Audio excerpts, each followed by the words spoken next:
ശ്രീമാത്രേ നമഃ. കാമേശ്വര പ്രേമരത്നമണി പ്രതിപണസ്തനി. കാമേശ്വരന്റെ സ്നേഹത്തിന് മടക്കിക്കൊടുത്തതാണോ എന്ന് തോന്നിപ്പിക്കുന്ന വിധത്തിലുള്ള സ്തനദ്വയങ്ങളോട് കൂടിയവൾ. കാമേശ്വരൻ ദേവിയെ സ്നേഹിച്ചു. ഒരു പണം കൊടുത്തു. ആ പണത്തിനു പകരം, കാമേശ്വരന്റെ പ്രേമമാകുന്ന പണത്തിനു പകരം എന്തെങ്കിലും കൊടുക്കണ്ടേ? അതിനു പകരം ദേവി തൻ്റെ സ്തനദ്വയങ്ങളെ കൊടുത്തു എന്നാണ് പറയുന്നത്.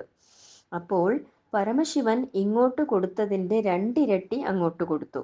നോക്കൂ, നമ്മൾ ദേവിക്ക് എന്തെങ്കിലും കൊടുത്താൽ, അല്ലെങ്കിൽ നമ്മൾ ദേവിക്ക് എന്തെങ്കിലും ഒന്ന് അങ്ങോട്ട് ചെയ്താൽ അതിനു പകരമായിട്ട് ഇരട്ടി തരുന്നവളാണ് ദേവി എന്നർത്ഥം.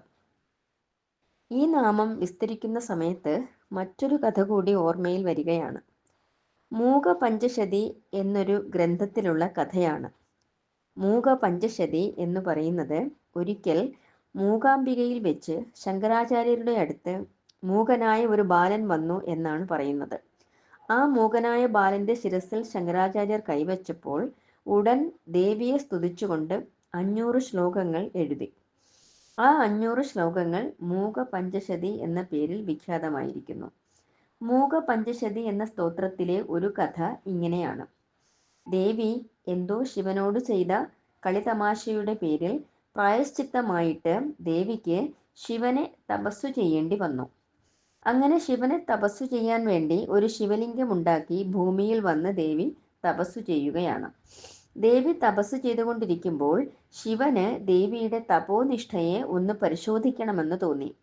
അങ്ങനെ ദേവിക്ക് തപോഭംഗം ഉണ്ടാക്കാൻ വെള്ളപ്പൊക്കമായിട്ടും കാറ്റായിട്ടും മഴയായിട്ടുമൊക്കെ വന്നു. ദേവി അനങ്ങിയില്ല. അവസാനം വലിയൊരു വെള്ളപ്പൊക്കം ശിവൻ അയച്ചു. വെള്ളപ്പൊക്കം വന്നപ്പോൾ ഈ ശിവലിംഗം ഒഴുകിപ്പോകും എന്ന് കരുതി ദേവി ഈ ശിവലിംഗത്തെ കെട്ടിപ്പിടിച്ചുവെന്നും ആ ശിവലിംഗം 2 സ്ഥലങ്ങൾക്കിടയിൽ സുരക്ഷിതമായിരുന്നുവെന്നും മൂകപഞ്ചശതിയിൽ പറയുന്നു. കാമേശ്വര പ്രേമരത്നമണി പ്രതിപണസ്തനി. ശ്രീ ലളിതാംബികാദേവി നമ്മെ എല്ലാ പേരെയും അനുഗ്രഹിക്കട്ടെ.